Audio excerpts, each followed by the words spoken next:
had to live through my worst fear not long ago. The HOA didn't just send a letter this time. They sent 3 bikers straight to my wife, telling her we didn't belong here. Their words were simple: either follow their rules or be gone in a week.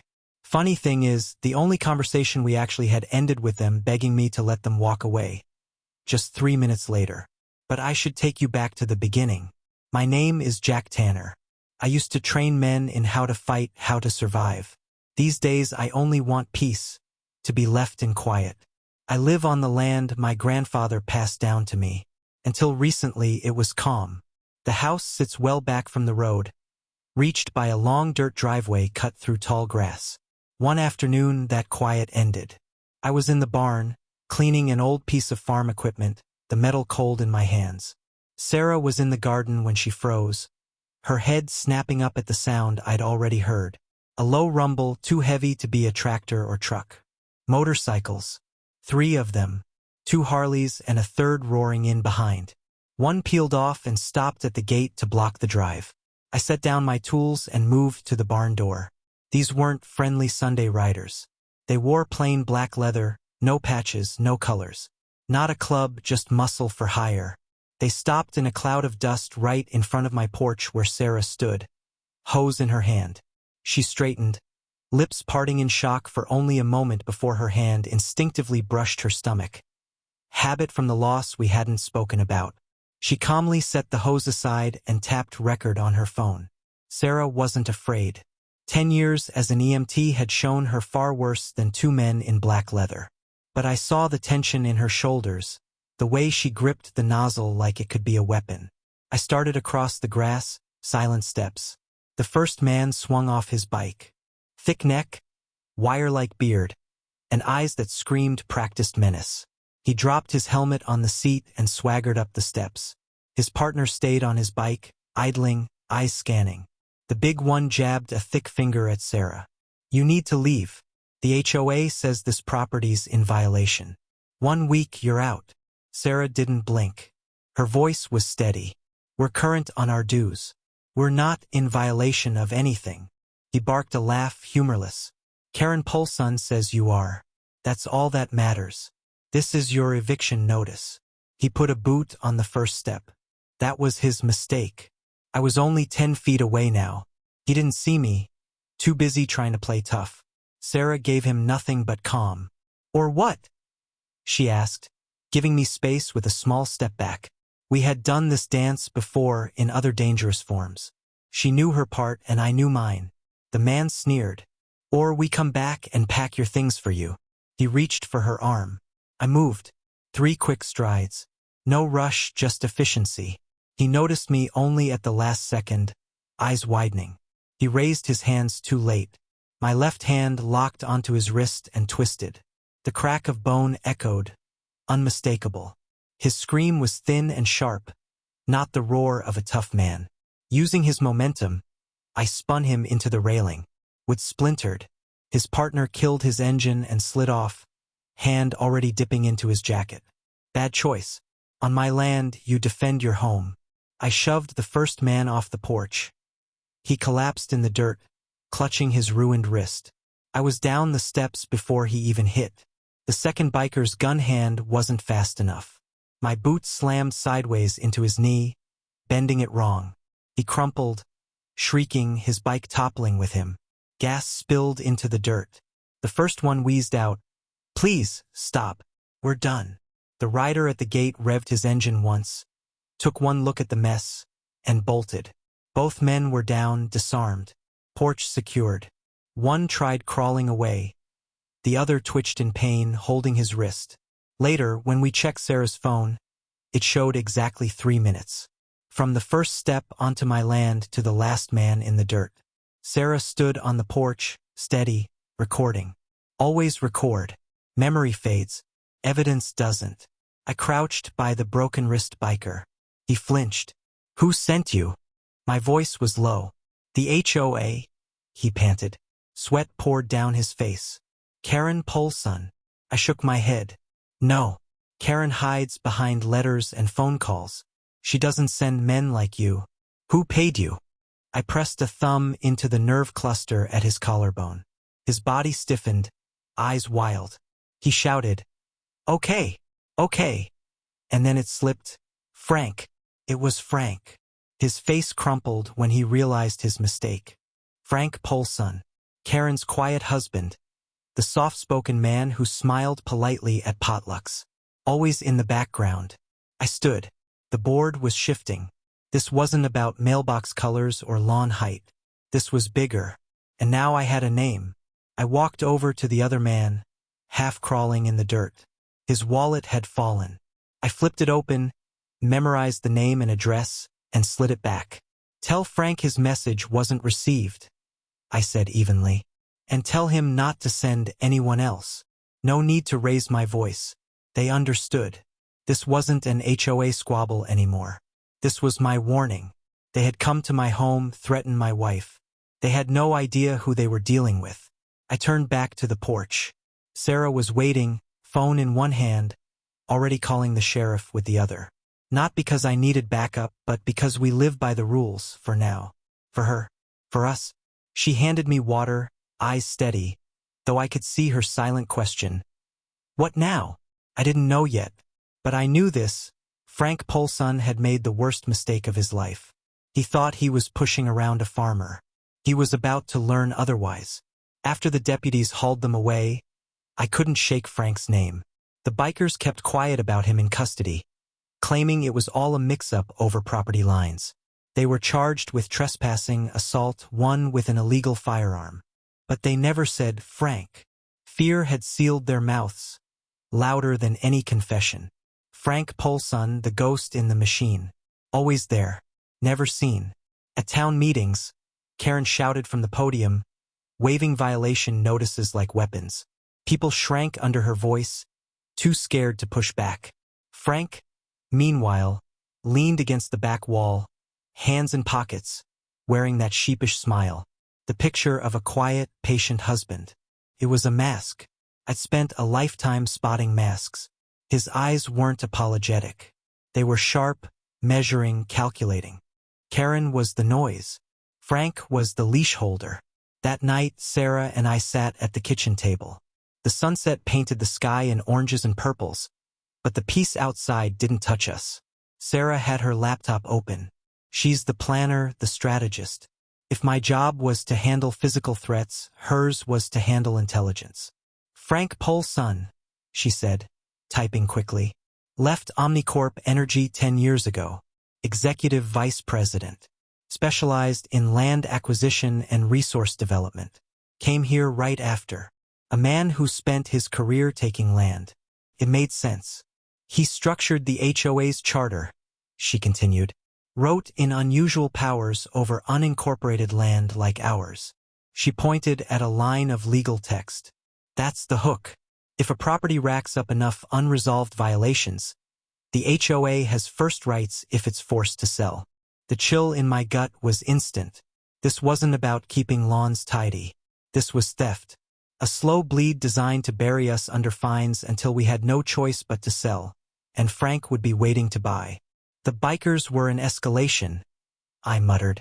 The letters weren't working fast enough. He's impatient. Sarah nodded. The question is why? Why our land? 100 acres of trees, grass, and a creek. Good land, but not special. My grandfather never hinted at anything more. Maybe he missed something, Sarah said. She pulled up a satellite map. Our wild property stood in stark contrast to the grid of subdivision boxes around it. Frank wanted it badly enough to risk sending thugs to my door. Why? The answer wasn't in the HOA paperwork. It was in the dirt itself. Check the cameras, Sarah said. We had a simple security system, meant more for catching wildlife than people. But as she scrolled through days and weeks of footage, she froze. Midnight. 2 figures on our fence line. Not hunters. Not neighbors. Trespassers with survey gear. Planting markers. Running instruments. She zoomed in. Ground-penetrating radar. And a magnetometer. My old training came back. Those tools don't check fence lines, they look underground. For voids, tunnels, buried metal pipelines. They weren't mapping property, I said slowly.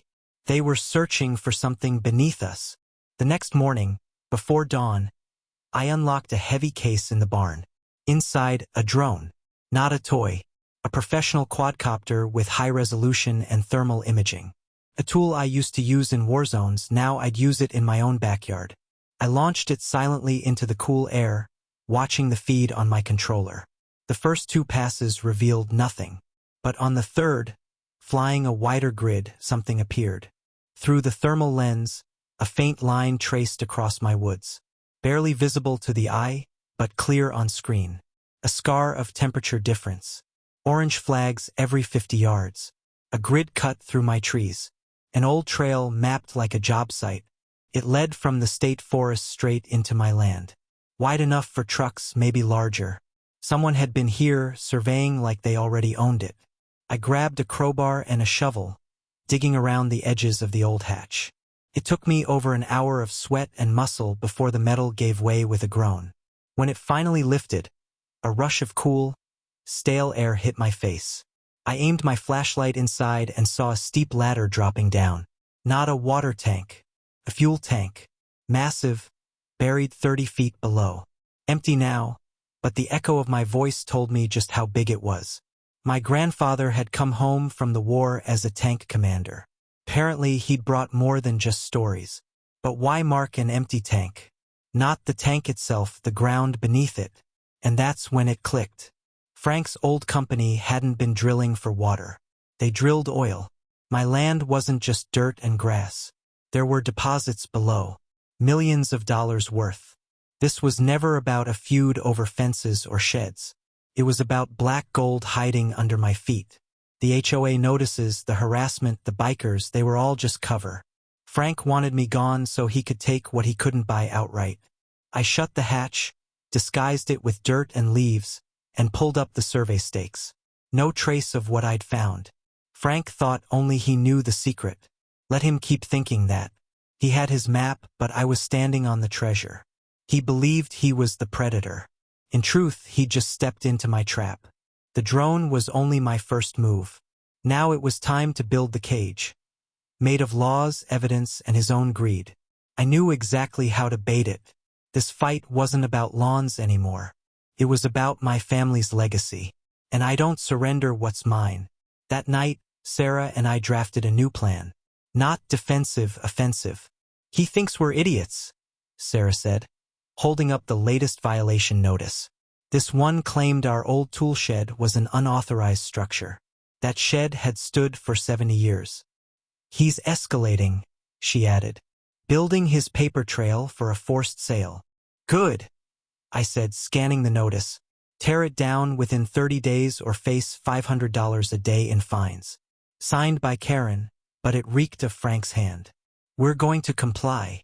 Sarah's eyes widened. What? Jack, that shed. They want us to fight. I cut her off.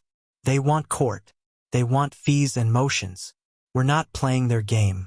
We're playing mine. Slowly, a smile spread across her face. A trap. You're going to bait him. Exactly, I said.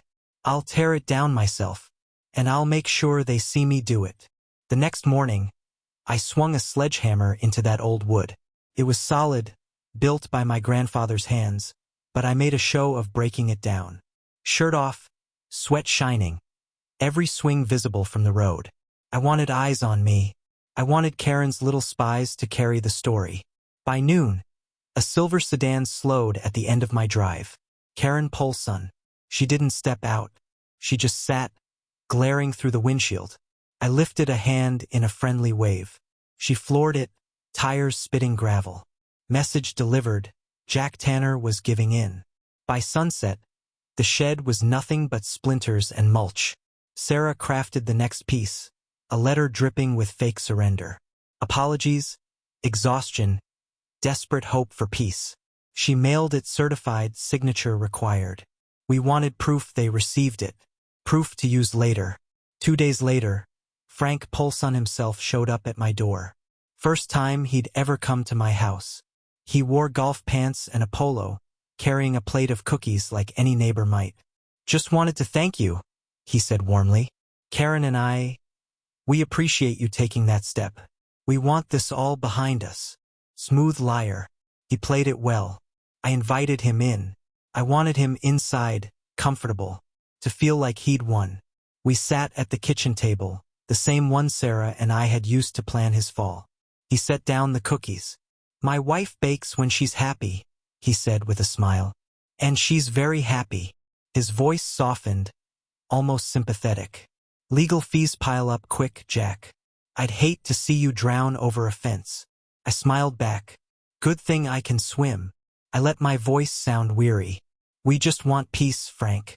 No more trouble. I understand, he said, leaning closer, tone conspiratorial. Karen gets carried away sometimes, but her heart's in the right place. Classic tactic, good cop, bad cop. But this isn't about a shed, is it? He continued, eyes sharp. This land's a lot for one man to handle. Big burden. Ever think about selling? There it was. His real agenda. We've thought about it, I muttered, staring at my hands. Of course, he soothed, patting my arm. But sometimes you have to think about the future. Developers I know would pay well. Solve your problems overnight. Courts?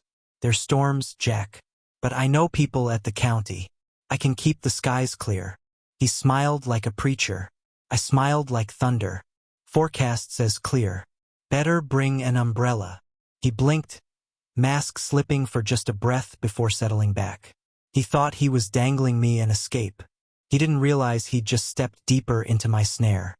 I let hesitation flicker in my eyes. I'll have to talk to Sarah, I said. Big decision.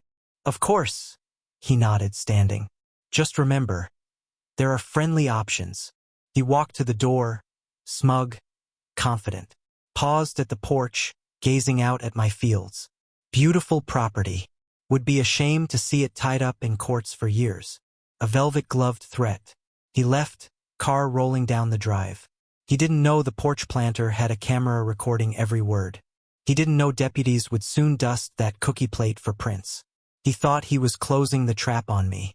In truth, he'd just armed the trigger on himself. He'd revealed his intent. He felt safe. Too safe. And safe men always make mistakes. The surrender was staged. The real war was coming. Frank believed we were weak, ready to fold. In my world, that's when enemies overextend and expose themselves. He thought his next move was a checkbook. He miscalculated me. He miscalculated Sarah. We weren't broken. We were sharpening our knives. We were gearing up for a fight. Sarah had converted our basement into a new command center. After what happened last year, the doctor warned her to take it slow. So she kept herself on comms and maps instead of the front line. The old root cellar was perfect for her setup, stone walls, only one way in, solid as a bunker. She had monitors covering every angle, detailed maps of the property, and a secure comm link. It looked like she was running a military outpost because that's exactly what it was. She was certain they'd try a direct assault again. The biker gang had been a trial run. Failed. And Frank wasn't the type to swallow failure. He'd raised the stakes. I agreed. Legal channels were too sluggish for a man like him. His greed would push him to act fast. Reckless. This time he wouldn't send amateurs chasing a quick payout. He'd bring in professionals, men who knew how to break into places and do damage. For 2 days straight, I hardened the property. This wasn't about fending off a casual break-in. I was preparing for a siege. Every door and window was reinforced. Most important of all, I finished wiring the steel plates Sarah designed last fall. Panels that could lock the house down in seconds. I rigged motion-activated floodlights across every approach and set trip wires in the woods. They weren't tied to explosives, just a silent alarm that would ping Sarah's system instantly. I walked the perimeter over and over, memorizing every detail. Every tree, every patch of uneven ground, every rock. This was home, but tonight it was also a battlefield. I'd fought across deserts, jungles, mountain ridges, and war-torn cities with names I could barely pronounce. But this fight was different. This one was for Sarah, for the life we tried to protect. In the end, it always came down to one question. How far would a man go to defend what's his? For me, there was no line, no limit. as far as it takes, especially when they come for your home, especially when your family is threatened. The law was too slow and justice could wait. Tonight was about survival. That evening, Sarah and I shared a quiet meal. Words weren't necessary, we both knew what was looming. Afterward, she went downstairs to her post. I stayed upstairs, keeping watch. I sat in the dark living room, eyes on the window. The moon was just a sliver, the kind of night bad things happen. At 1:17 a.m. it started. One of the trip wires triggered. Sarah's calm voice came through my earpiece. Movement. West perimeter. Old Oak. For individuals. I shifted to the west window, slipped on night vision goggles. For figures dressed in black. They moved with discipline, like trained operators, heavy packs slung over their shoulders. No talking, no hesitation. These weren't punks, they were pros. They're going for the transformer, I whispered. Expected, Sarah replied. Generators ready. Lockdown system is isolated. Her lockdown system was brilliant. Steel plates sliding over every window and door, an idea she'd adapted from hurricane-proof housing. Only this storm had a different name. Moments later, the house went dark. Refrigerator silent. Total blackout. Then the generator hummed to life. Red emergency lights flickered on. Cameras and sensors fully operational. They thought they'd blinded us, but they had only given us sharper vision. They're moving in, Sarah said. 2 front, 2 back. At the porch, the front pair readied pry bars and a battering ram. Loud and aggressive. They expected weak locks and easy prey. They thought they were here to frighten some rural couple into submission. But when the steel barriers dropped with a thunderous clang, their confidence shattered. They froze as the front door sealed with a sheet of steel. Their ram struck uselessly against it, ringing like a hammer on stone. Meanwhile, the 2 at the back faced the same surprise. Every window and door blocked off, no way in. They had attacked a fortress. And now the fortress was about to hit back. All points sealed, Sarah reported. The perimeter is yours, Jack. I lowered the steel panel on the back door and slipped out silently. The 2 men there were focused on prying open the kitchen window, oblivious to me. Darkness, silence, this was my element. They didn't hear me coming. The first man dropped without a sound. His partner spun, his elbow catching my ribs, pain flaring white-hot. But adrenaline drowned it out. A quick strike to the skull and he collapsed lifelessly. The last one had barely registered what was happening before he too was on the ground, gasping with a shoulder wrenched out of place. I left them where they lay and circled to the front. The others were still searching for weak points. None existed. Carlos, respond. What's going on back there? One hissed into his radio. Static. Their nerves frayed.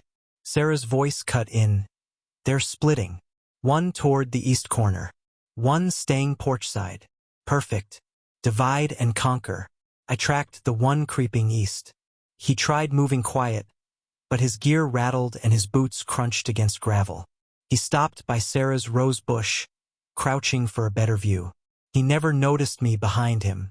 One precise move, and he crumpled, his radio skittering across the stones. That left the leader on the porch. His calls went unanswered. Fear crept in. He drew a suppressed pistol, proof they were ready to kill. That didn't change my resolve. Instead of confronting him outside, I slipped back inside, sealed the rear door, and moved to the front hall. Through the steel door I could hear his heavy breathing, each inhale sharper than the last. Sarah confirmed, all others down, just him left. I opened the door, the steel plate lifting. He stepped inside cautiously, pistol raised. His nerves cracked at every sound. The creak of old wood, the tick of the clock.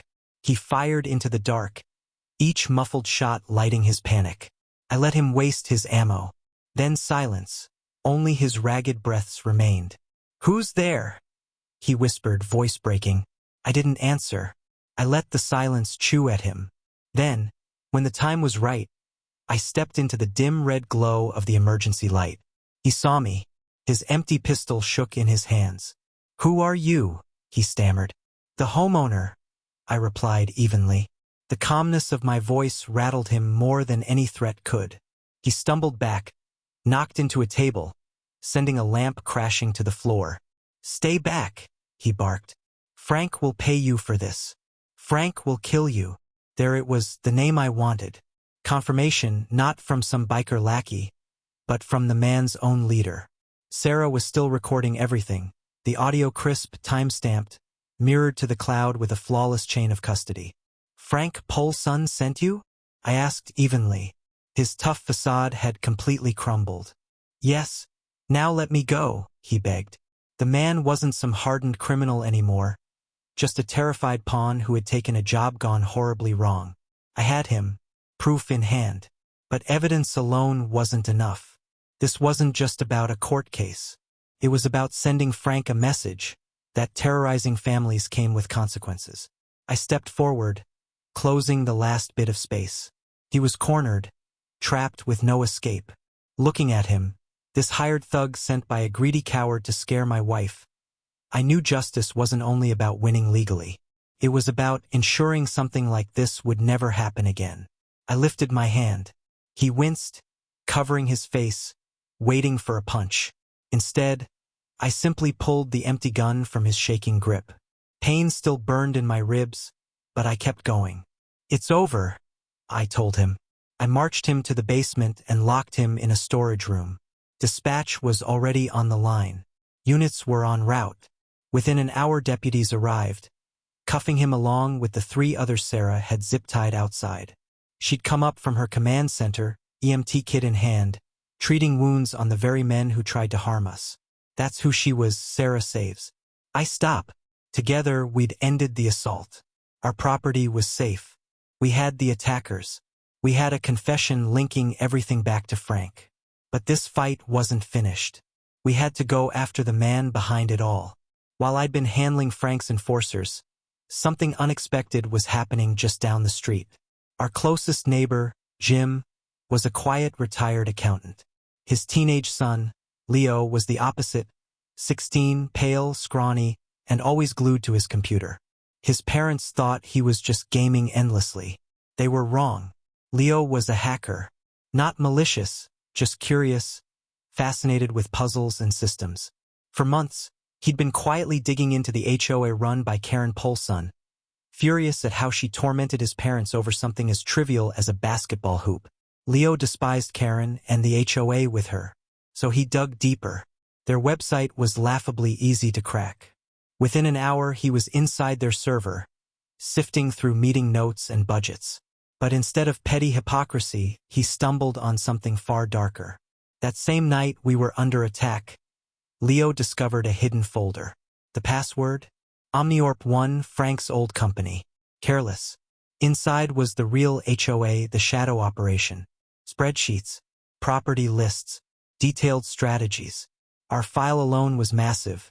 Every violation notice, drafts of lawsuits, emails between Frank and a city lawyer discussing how to pressure us into giving up our land. Then came the smoking gun, a folder labeled acquisition. It contained forged land surveys showing our barn trespassing on HOA property, fake geological reports deeming the soil unsafe, and worst of all, a draft sale agreement transferring our property from the HOA to a shell company called Meadowlands Development Group. For $1, Leo sat frozen. This wasn't petty corruption. This was crime. He downloaded every file, every email, copied them onto a secure thumb drive. He even called the sheriff anonymously from his dad's phone. Just as he finished, a new file began uploading to the server, an audio recording. He clicked. A terrified man's voice.